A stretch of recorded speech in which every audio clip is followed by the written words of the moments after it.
Pertanyaan lagi muncul, siapa Sudirman? Sudirman itu adalah salah satu dari terpidana yang hari ini masih mendekam di penjara atas tuduhan pembunuhan dan pemerkosaan. Dari Sudirman itulah polisi mendapat informasi atau keterangan yang menerangkan melakukan pembunuhan dan pemerkosaan. Padahal keterangan Sudirman itu adalah keterangan asal sebut, asal ucap, karena dipengaruhi oleh faktor kemampuan intelektual yang tidak memadai karena 17 tahun baru lulus SD, 4 tahun tidak naik kelas.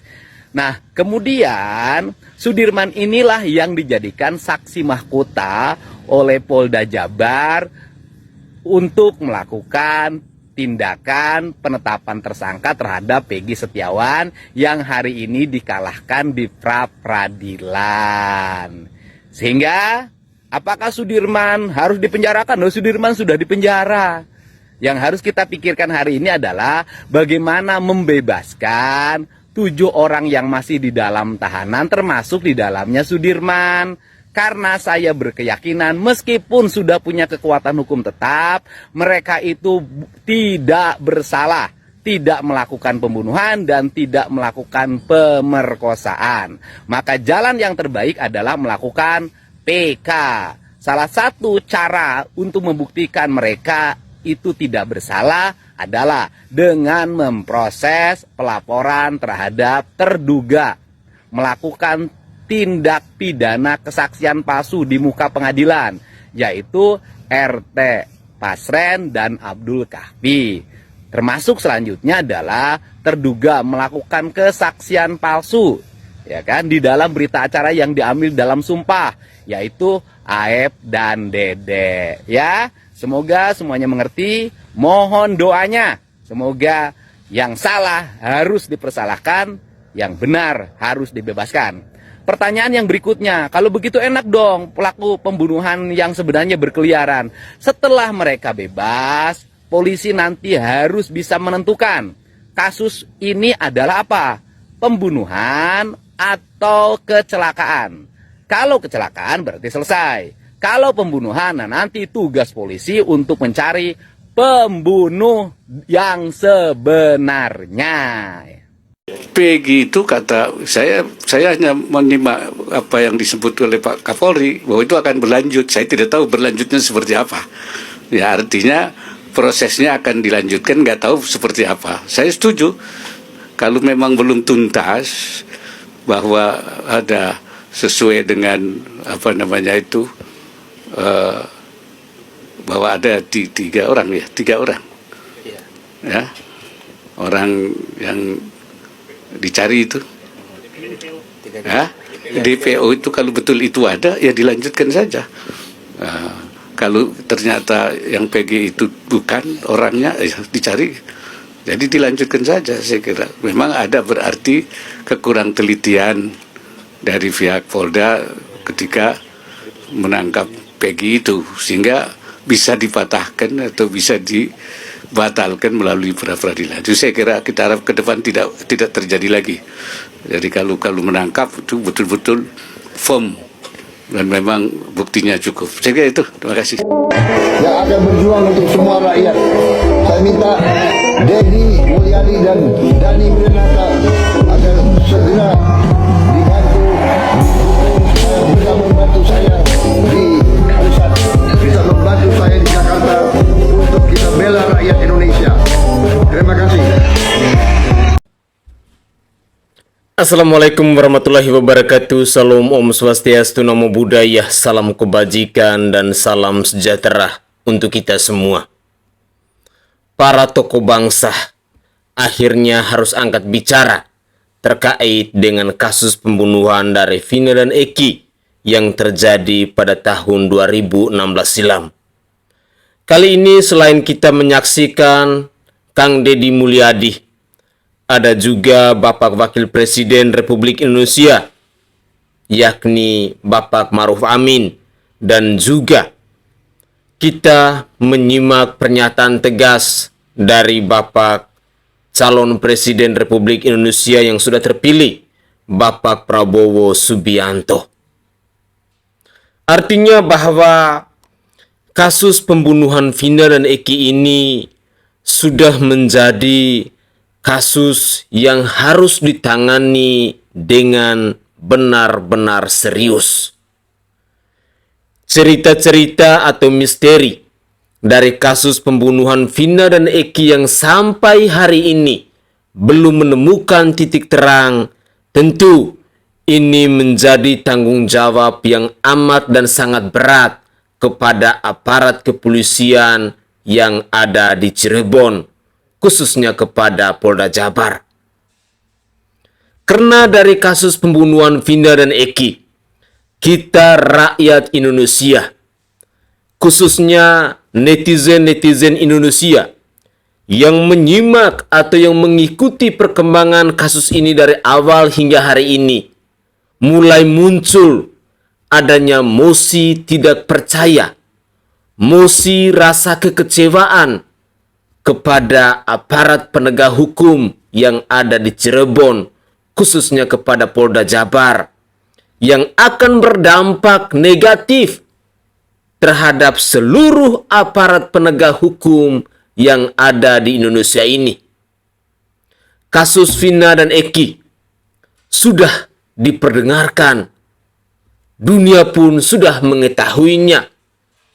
Banyak orang-orang di luar negeri yang pastinya akan menertawakan tentang kualitas dari aparat penegak hukum yang ada di kota Cirebon, yang telah merusak, yang telah mencoreng citra dan marwah dari Institut Kepolisian Republik Indonesia yang sangat kita cintai dan kita hormati ini. Pertanyaannya, apakah hari ini kita masih percaya dengan institut atau lembaga kepolisian Republik Indonesia? Apakah hari ini masih layak bahwa aparat kepolisian itu harus ada di negara kesatuan Republik Indonesia? Atau apakah mungkin Bapak Kapolda yang ada di Jawa Barat itu memang harus dicopot dari jabatannya? Ataukah mungkin Bapak Kapolri, Bapak Listio Sigit Prabowo mungkin harus mengundurkan diri karena sudah tidak benar lagi untuk mengurus, untuk menangani kasus pembunuhan Vina dan Eki, dan juga melihat bawahannya yang sudah tidak lagi bekerja secara profesional, yang sudah tidak lagi bekerja secara kompeten, integritas dan lain sebagainya, yang membuat dunia luar pun akhirnya menertawakan tentang kualitas dari aparat penegak hukum kita. Akan ada berbagai macam pertanyaan, akan ada berbagai macam opini yang muncul di tengah masyarakat terkait dengan kasus pembunuhan Vina dan Eki ini. Aparat kepolisian dinilai adalah aparat yang tidak profesional, yang tidak berkualitas untuk menangani kasus pembunuhan Vina dan Eki, yang pada akhirnya marwah dan citra dari institut kepolisian kita akhirnya rusak. Adanya mosi tidak percaya, adanya mosi kekecewaan, dan semoga saja tidak terjadinya pembangkangan antara masyarakat Indonesia dengan aparat penegak hukum ketika kita menyaksikan bersama-sama, ketika kita mengetahui bersama-sama bahwa banyak sekali kasus-kasus di bangsa ini yang selalu saja melibatkan aparat-aparat penegak hukum yang semestinya menjadi contoh, yang semestinya menjadi suri teladan, yang semestinya menjadi obor, yang semestinya menjadi pelita dalam kehidupan berbangsa dan bernegara, khususnya dalam penegakan hukum di bangsa ini. Suara-suara kita yang terus mengkritik adalah cara kita, bentuk rasa cinta kita, karena kita masih sangat peduli. Kita ingin menjaga marwah dari Institut Kepolisian Republik Indonesia yang sangat kita cintai dan sangat kita hormati ini. Tetapi yang menjadi pertanyaannya, apakah aparat penegak hukum mau berubah, mau memperbarui atas segala kesalahan, atas segala kekhilafan yang telah mereka lakukan selama ini? Karena mengurus, persoalan-persoalan hukum di bangsa ini yang begitu rumit, yang dari hari ke hari dipertontonkan kepada masyarakat Indonesia, kita seolah-olah dibuktikan dengan sebuah kisah nyata bahwa keadilan sosial hanya milik dari para penguasa, bahwa keadilan sosial hanya milik dari mereka yang punya miliaran rupiah ataupun mereka yang punya jabatan. Sementara kita yang adalah rakyat jelata akan selalu menjadi korban kezaliman dari penegakan hukum di negara kesatuan Republik Indonesia ini. Itulah kisah nyata yang terjadi hari ini. Dan berikut ini saya akan menghadirkan beberapa cuplikan video terkait dengan kasus pembunuhan Vina dan Eki yang terjadi pada tahun 2016 silam, di mana kita juga akan memperdengar bagaimana suara-suara rakyat jelata yang menyerukan mosi rasa kekecewaan mereka kepada Institut Kepolisian Republik Indonesia, dan semoga saja cuplikan-cuplikan video ini bisa didengar oleh mereka-mereka yang punya kuasa, oleh mereka-mereka yang punya jabatan, oleh mereka-mereka yang punya kepentingan, ataupun oleh mereka-mereka yang punya miliar rupiah yang selama ini bisa menyogok hukum itu seolah-olah dijadikan sebagai bahan sandiwara di negara kesatuan Republik Indonesia ini. Mari kita simak bersama-sama. Saya meyakini mereka tidak bersalah. Saya katakan sekali lagi, saya meyakini bahwa mereka tidak bersalah. Saya sudah sampai pada kesimpulan, saya meyakini mereka tidak bersalah. Kenapa saya tampil di sini? Karena saya ingin membela yang tidak bersalah, memberikan ruang dan jalan agar mereka bebas. Tidak boleh negara ini menghukum orang yang tidak bersalah.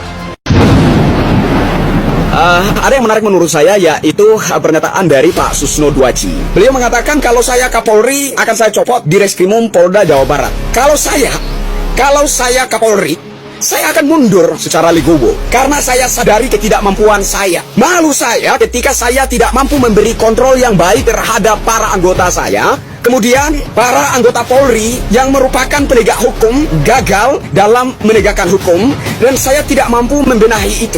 Lantas saya tetap eksis sebagai Kapolri. Malu. Kalau saya adalah Kapolri, saya akan legowo mengundurkan diri, memberi kesempatan kepada sosok-sosok jenderal Polri lainnya yang bisa lebih berani dan tegas membenahi segala carut-marut di wilayah penegakan hukum negeri ini. Itu kalau saya.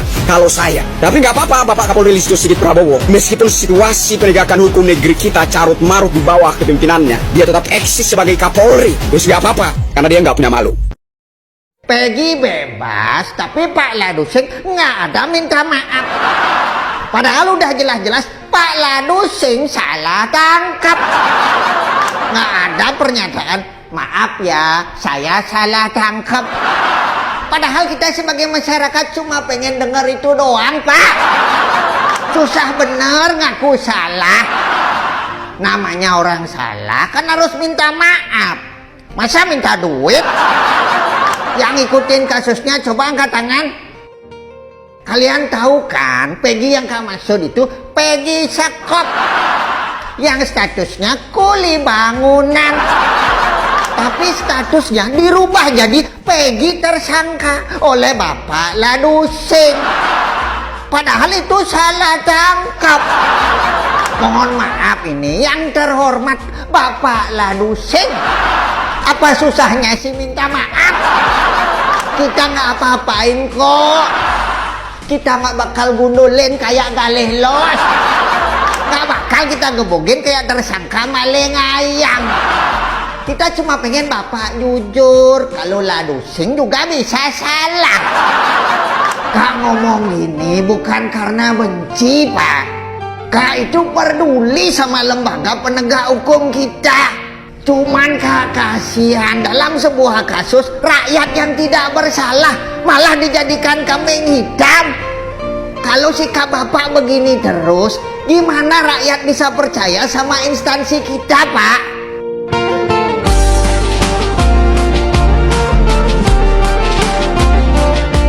Jangan lupa follow. Kalau nggak follow, Berarti konslet. Jangan diambil angle yang di belakang, di ujungnya. Jadi, maksudnya gimana ya? Pak Kapolda mengarahkan kita agar satu pemikiran, satu pemahaman gitu. Gila. Yang benar aja. Gini loh, ya. Sudahlah, akhiri aja by design kalian. Akuin aja kepada publik bahwa kalian tidak becus kerjanya. Kalian selalu mengatakan bagaimana kalau kepolisian tidak bekerja 1 menit 1 hari. Bullshit, ya. Zaman dulu, kepolisian itu berlomba-lomba pensiun muda. Karena apa? Karena tidak tahu niat untuk jahat. Ya, potensinya itu sedikit untuk melakukan kejahatan. Oke? Sekarang udah berurat.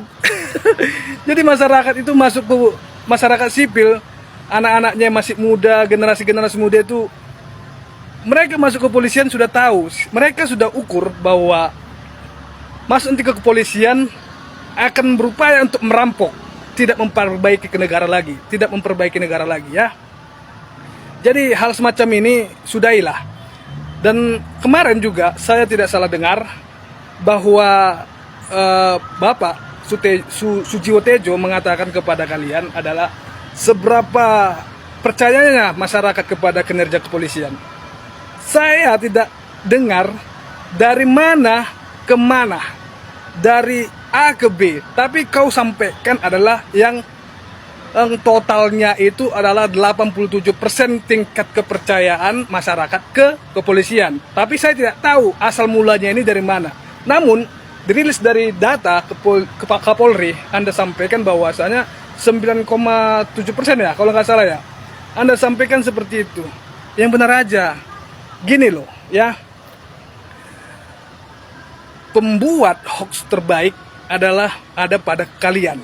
Jadi, seharusnya Bapak Kapolri itu legowo. Kalau tidak mampu memotong kepalanya itu, kalau tidak mampu memotong ekor-ekornya itu, bubarin aja kepolisian, ya. Bapak Kapolri, seharusnya Anda harus legowo.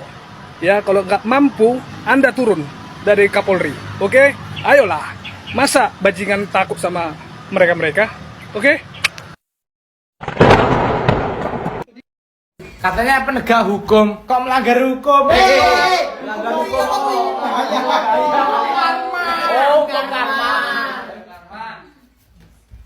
Katanya melindungi, tapi kok main hakim sendiri? Cuak.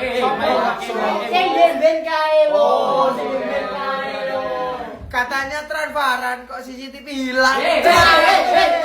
CCTV pabrik. Katanya gratis, kok jual sawah? Pas saya berangkat ke Taiwan. Katanya anti pemakai, kok malah jualan cuak. Jualan motor. Selamat atas bebasnya Peggy Setiawan. Ini udah membuktikan betapa cerobohnya seorang penegak hukum. Gimana Polda Jabar, masih punya muka? Gak ngerti lagi deh. Stop membuat kekacauan di negara ini. Jangan merasa paling berkuasa karena kalian memegang hukum. Jadi kalian asal menyelewengkannya. Nah, ini udah membuktikan ya betapa tidak becusnya kinerja kalian sebagai pihak aparat kepolisian. Jadi, mohon dievaluasi. Jangan sampai ini terjadi lagi. Dan bagaimana dengan kerugian yang dialami oleh korban, Peggy Setiawan? Hanya karena namanya sama, lalu terjadinya cocok logi, sampai orang yang tidak bersalah alias rakyat sipil, kalian jadikan tersangka. Ini keterlaluan sih. Kalau di luar negeri, kalian udah berhenti, Pak. Dan kalian harus bayar kompensasi, dan itu kalian harus ganti rugi secara materi kepada korban. Udah jelas salah tangkap. Jadi gimana? Apa yang didapatkan Peggy Setiawan setelah nama baiknya hancur, setelah kalian kurung sekian lama, dan setelah kalian siksa di dalam sel? Dan bagaimana dengan tersangka saat ini? Apakah mereka benar-benar juga pelaku atau juga korban salah tangkap yang sudah kalian rekayasa? Udah, stop dan berhenti untuk menkambing hitamkan orang-orang yang tidak bersalah. Jangan ulangi lagi. Ini adalah hal yang paling memalukan di negara ini. Betapa tidak becusnya seorang penegak hukum yang main asal tangkap-tangkap begitu saja. Dan saya salut dan apresiasi kepada pihak hakim yang benar-benar sudah menegakkan keadilan di negara ini. Meskipun kita sama-sama tahu ya, keadilan di negeri ini dibayar pakai uang. Ya, saya salut dan hormat banget sama Bapak Hakim, semoga sehat terus. Dan buat rakyat Indonesia, apresiasi banget buat kalian para netizen. Karena doa kalian, karena kalian ramein kasus ini, dan kalian speak up, bersama-sama sampai kasus ini dituntaskan. Dan banyak orang-orang yang turun tangan atau relawan Peggy Setiawan yang mau tidak dibayar untuk jadi kuasa hukumnya. Ya, apresiasi banget. Semoga ini jadi bahan evaluasi ya, bahwa kebenaran itu akan menemukan jalannya. Apa pendapat kalian? Tulis di kolom komentar. Bener-bener kasihan ya teman ya. Gak taunya benar teman. Yang 7 terpidana itu bukan pelakunya. Saya udah tanya dengan teman-teman saya ini ya. Tadi malam saya tanya sama teman saya. Jadi teman saya 4 tuh tak tanya semua. Kenapa kok sampai orang 7 itu bisa terpidana, gimana kata saya. Dan teman saya jawab, itu sebenarnya bukan pelakunya. Pelaku yang aslinya malah belum ada yang tertangkap. Kalau kata teman saya ini nggak pernah bohong. Nggak pernah bohong. Waktu pemilihan presiden itu ya, saya tanya, yang mau jadi presiden siapa? Dia ngomong sama saya, yang mau jadi presiden, yang suaranya paling unggul Pak Prabowo, suaranya nomor 2 Pak Anies, nomor 3 Pak Ganjar. Ternyata benar. Dan ini saya tanya masalah kasusnya Vina ini ya, sebenarnya pelaku yang aslinya belum tertangkap. Pelaku yang asli belum tertangkap. Ya percaya nggak percaya silakan. Siapa yang nggak percaya silakan, yang percaya silakan. Karena kalau seperti saya ini ya, di dalam kepolisian itu ya nggak masuk, nggak bisa untuk saksi, untuk bukti nggak bisa. Karena ini kan percaya nggak percaya, ini kan kita bertanya dengan jin-jin ya. Ini yang saya tanya ini jin Islam. 4 ini jin Islam. Dia selalu jujur. Saya tanya selalu jujur. Jadi yang 7 terpidana itu bukan pelakunya. Saya tanya lagi sama dia, kok bisa bukan pelakunya, kok dia di penjara? Dan dia ngomong itu karena dia tuh nggak tahan dengan siksaan, dengan perbalan ini dia harus suruh ngaku. Kalau nggak ngaku itu selalu dihajar. Jadi akhirnya dia nggak tahan, akhirnya ngaku. Jadi aslinya itu ya yang 7 itu bukan pelakunya. Dan sampai itu Sakatata yang udah keluar itu bukan pelakunya itu. Yang pelaku aslinya malah belum tertangkap. Kalau kata teman-teman saya 4 ini saya tanya semua, pelaku aslinya belum tertangkap. Tapi kalau kata dia ini semua nanti akan terungkap. Kata teman saya ini semua akan terungkap. Kebenaran nanti akan terungkap. Kesalahan juga akan terungkap. Ya, jadi nanti ini semua memang jalannya harus begini. Tapi nanti terungkap. Terungkap nanti semuanya. Udah gitu teman-teman ya. Mudah-mudahan gini aja. Mudah-mudahan yang 7 terpidana ini mudah-mudahan nanti bebas lah ya. Ya amin ya, amin amin. Mudah-mudahan yang 7 terpidana nanti bebas ya teman-teman ya. Mari kita doakan bersama-sama. Semoga 7 terpidana itu bisa mendapatkan keadilan seperti yang dialami atau yang dirasakan oleh Peggy Setiawan yang kuli bangunan ini. Saudaraku sebangsa dan setanah air, memang menarik ketika kita menyimak beberapa cuplikan video di season yang kedua ini. Ada netizen yang mengecam keras, yang mengutuk Bapak Kapolri untuk sesegera mungkin mengundurkan diri kalau memang tidak mampu lagi untuk mengurusi bawahannya. Ungkapan ataupun kritikan-kritikan pedas seperti ini sebenarnya adalah ungkapan rasa cinta yang ditunjukkan dari rakyat Indonesia melalui netizen-netizen yang kita dengarkan tadi kepada Institut Kepolisian Republik Indonesia, karena mereka mungkin menilai bahwa lembaga penegak hukum di bangsa ini sudah tidak bisa bekerja secara profesional, sudah tidak mampu untuk menunjukkan kualitas mereka dalam menangani persoalan-persoalan hukum yang terjadi di bangsa ini, khususnya dalam kasus pembunuhan Vina yang semakin hari kian semakin blunder, seolah-olah dijadikan sebagai bahan sandiwara yang dipertontonkan kepada rakyat Indonesia. Apakah seorang Kapolri, Bapak Listio Sigit Prabowo, layak untuk mengundurkan diri? Kalau memang Bapak tidak mampu lagi untuk menangani persoalan-persoalan hukum di bangsa ini, monggo, jauh lebih terhormat, jauh lebih mulia, jauh lebih bermartabat Bapak mengundurkan diri ketimbang di suatu hari nanti Bapak di demo, Bapak dikatain habis-habisan, Bapak dikritik habis-habisan karena Bapak tidak profesional lagi atau Bapak tidak mampu lagi untuk menangani semua persoalan-persoalan yang terjadi di bangsa ini. Ungkapan-ungkapan dari netizen yang kita dengar bukan sebagai narasi kebencian, bukan sebagai sebuah hal bahwa masyarakat tidak butuh polisi lagi, bukan. Tetapi ini adalah mosi rasa kekecewaan, mosi rasa tidak percaya dari masyarakat Indonesia kepada institut penegak hukum di bangsa ini, yang semestinya atau yang sesungguhnya bahwa institut penegak hukum di bangsa ini harus memberikan contoh-contoh yang baik, harus memberikan teladan-teladan yang baik dalam menangani semua persoalan-persoalan hukum di bangsa ini yang ditunjukkan kepada masyarakat Indonesia agar itu bisa dijadikan sebagai teladan. Tapi apa yang terjadi hari ini? Persoalan atau kasus pembunuhan Vina dan Eki yang terjadi dari tahun 2016 silam sampai tahun 2024 ini juga belum menemukan titik terang.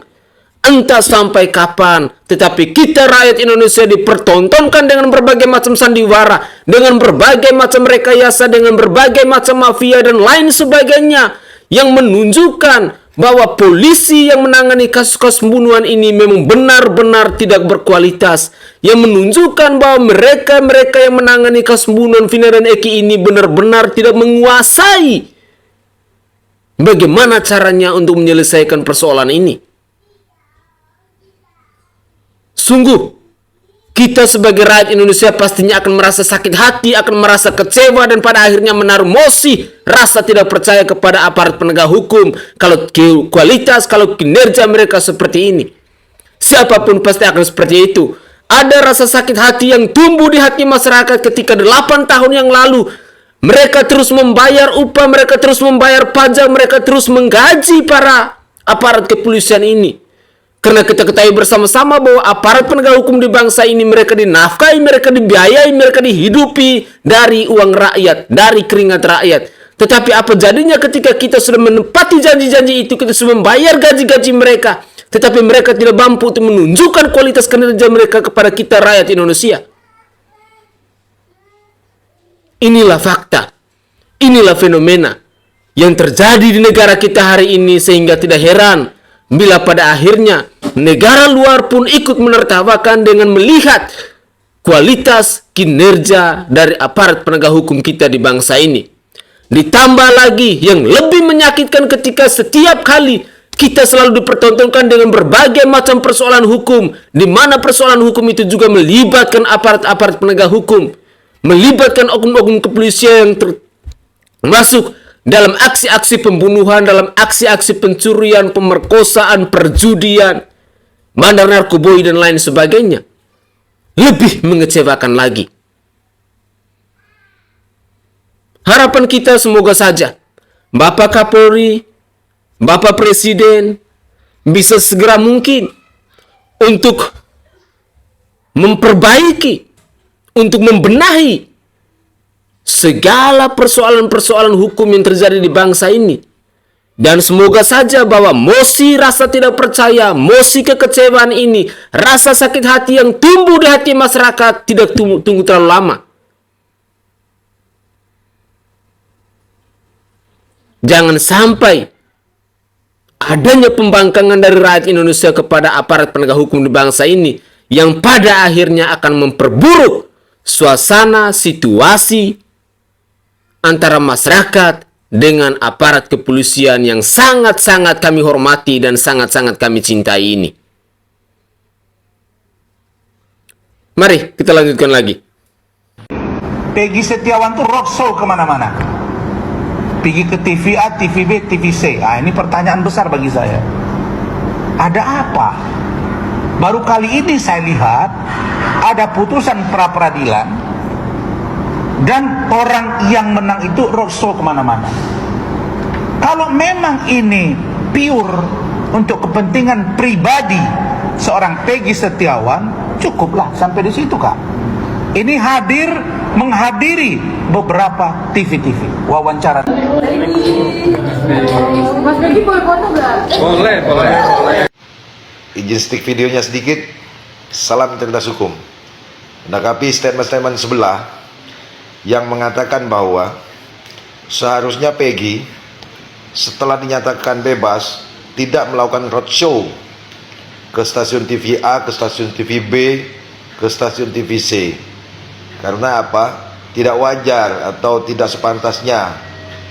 Sehingga diduga roadshow dilakukan oleh Peggy dinyatakan atau sepertinya ada indikasi dipolitisasi, ada kepentingan lain katanya gitu. Ini statement dari sebelah yang ya bisa tahulah statement-statement itu yang seakan-akan apa ya, memojokkan Peggy terus dalam hal ini. Oke, perlu saya jelaskan sedikit di sini. Peggy roadshow di beberapa stasiun TV, diundang beliau sebagai narasumber, itu bagus. Saya jempolin, saya apresiasi.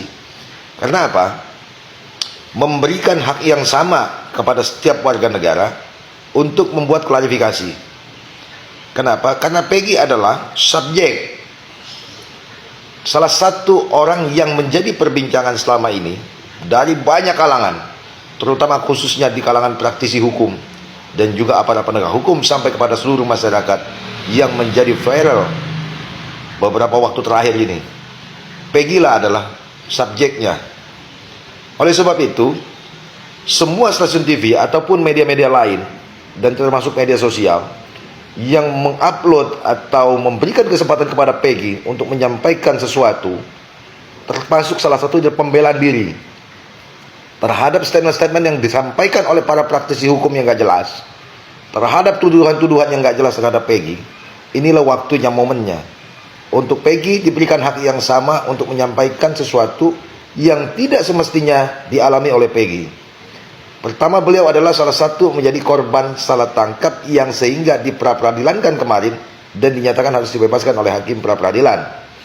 Lalu hari ini Peggy diberikan kesempatan oleh beberapa stasiun TV ataupun media cetak dan elektronik ataupun media sosial untuk memberikan tanggapan sebagai narasumber dan membuat klarifikasi tentang suatu peristiwa yang menjadi perbincangan tersebut, dan ini menjadi masukan justru kepada seluruh pihak. Tapi kalau ada pihak yang nyinyir, yang merasa keberatan, bahkan berpikir terbalik, seakan-akan ada apa, bahkan mengatakan bahwa tato yang ada di tangan Peggy diyakininya bukan orang yang baik. Ini apa hubungannya?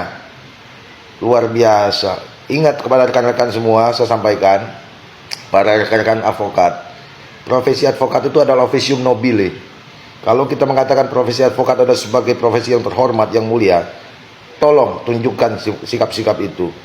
Kami juga melihat kondisi rekan-rekannya seperti ini, jujur di mata masyarakat seperti apa nantinya. Artinya, kalau Peggy sebagai subjek dalam pembicaraan ini sangat wajar memberikan klarifikasi, dan ini momennya Peggy untuk menyampaikan sesuatu di setiap kesempatan. Yang lebih parah, yang tidak punya kepentingan, yang tidak jelas legal standingnya, yang tidak jelas mewakili siapa, tapi koar-koar di media sosial, koar-koar di media elektronik, di televisi, berdebat sana-sini, setiap ada kesempatan, selalu berdebat, selalu menjadi perbincangan yang menurut kami gak logika. Ini lebih parah lagi. Jadi artinya, kalau Peggy sebagai subjek untuk memberikan semua kesempatan kepada Peggy menyampaikan sesuatu peristiwa ini hal yang wajar, menjadi edukasi buat semua masyarakat. Yang lebih parah, yang nggak jelas legal standingnya, apa kedudukan hukumnya juga, mewakili siapa, ribut sana sini, setiap kali juga melalui media-media sosial, setiap kali lewat di depan beranda juga ini, aduh, anak kecil pun bangun jadi lagi tidur, mendengar teriak-teriakannya ini. Anak kecil pun terbangun begitu beranda ini lewat. Inilah kami saya sampaikan kepada seluruh masyarakat untuk cerdas dan berikan support terus kepada Peggy Setiawan. Apapun itu yang sifatnya menyampaikan nyinyir-nyinyir kepada saudara Peggy, tetap semangat.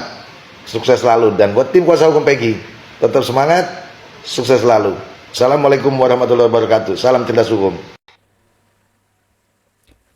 Oke guys, itu adalah cuplikan-cuplikan video yang bisa saya persembahkan ke hadapan pemirsa sekalian dalam konten saya kali ini. Ya, memang ini adalah sebuah fakta yang terjadi ketika Peggy Setiawan bebas. Banyak lawyer-lawyer gadungan seperti Celengan Bagong alias Rasman Arif Nasution yang merasa sakit hati bersama kelompoknya. Dia seolah-olah tidak terima kalau Peggy Setiawan itu harus bebas, sehingga dia menyampaikan narasi-narasi yang tidak elok kepada masyarakat Indonesia melalui media elektronik maupun media sosial. Tetapi apapun itu, manusia-manusia sakit jiwa seperti Rasman Arif Nasution yang lawyer gadungan, ketika dia menjadi seorang praktisi hukum ternyata dengan menggunakan ijazah palsu, tentu ini jangan dijadikan sebagai bahan contoh. Kita harus mengikuti orang-orang yang profesional, orang-orang yang punya kompeten ketika dia berbicara tentang hukum, dia mempunyai legal standing, dia mempunyai background yang sah tentang hukum itu. Jangan seperti Rasman Arif Nasution yang berkuar-kuar ketika melihat Peggy Setiawan melakukan roadshow, lalu dia merasa sakit hati, lalu dia membangun narasi kenapa ada apa dan lain sebagainya, kenapa Peggy Setiawan harus hadir di berbagai undangan lewat media elektronik maupun media sosial. Tetapi begitulah manusia-manusia yang tidak berkompeten, manusia-manusia yang mungkin lagi sakit jiwa seperti Rasman Arif Nasution dan kelompoknya. Jadi kita ketahui bersama-sama bahwa timnya Rasman Arif Nasution bersama Elsa Sharif ini adalah manusia-manusia yang memang selama ini selalu bertentangan untuk membela hak rakyat kecil, untuk membela keadilan sosial bagi seluruh rakyat jelata maupun kepada kita semua yang tidak punya kepentingan. Dan juga si Rasman Arif Nasution ini adalah manusia yang tidak jelas. Kenapa saya katakan tidak jelas? Dia bukan sebagai seorang lawyer, dia bukan sebagai seorang praktisi hukum. Tetapi yang sangat saya sayangkan, kenapa masih ada media-media televisi swasta yang masih saja memberikan panggung, yang masih saja memberikan ruang kepada sosok manusia yang satu ini untuk bersuara. Padahal manusia ini dia tidak punya kapabilitas, manusia ini dia tidak punya keahlian, manusia ini dia tidak punya kompeten dalam dunia dari kasus persoalan Vina dan Eki. Sehingga narasi-narasi yang dia bangun otomatis tidak bisa dipercaya dan tidak bisa untuk mengedukasi rakyat Indonesia ataupun semua generasi bangsa yang mengikuti acara ini. Semoga saja ini menjadi catatan penting untuk media-media televisi swasta maupun elektronik, agar kedepannya kalau mengundang narasumber, carilah orang-orang yang berkualitas, orang-orang yang berkompeten, orang-orang yang punya keahliannya.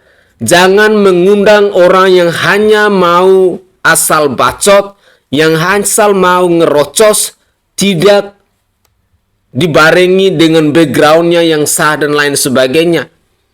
Karena ini adalah ajaran yang buruk kepada generasi penerus bangsa. Mohon ini digarisbawahi kepada media-media televisi swasta yang mengundang Rasman Arif Nasution maupun Ibu Elsa Sharif bersama kelompoknya, dan terlebih khususnya kepada Rasman Arif Nasution yang adalah lawyer gadungan dan juga seorang praktisi hukum tetapi dengan menggunakan ijazah palsu ini. Mungkin itu adalah komentar singkat dari saya, dan dari buat yang paling dalam saya menyampaikan permohonan maaf yang sebesar-besarnya jika ada tutur kata atau buah bahasa dari saya yang tidak berkenan di hati para pemirsa sekalian. Saya Sainai dari Provinsi Nusa Tenggara Timur. Saatnya kita yang rakyat jelata harus berani untuk bersuara. Salam hormat, salam NKRI, dan salam Pancasila untuk kita semua.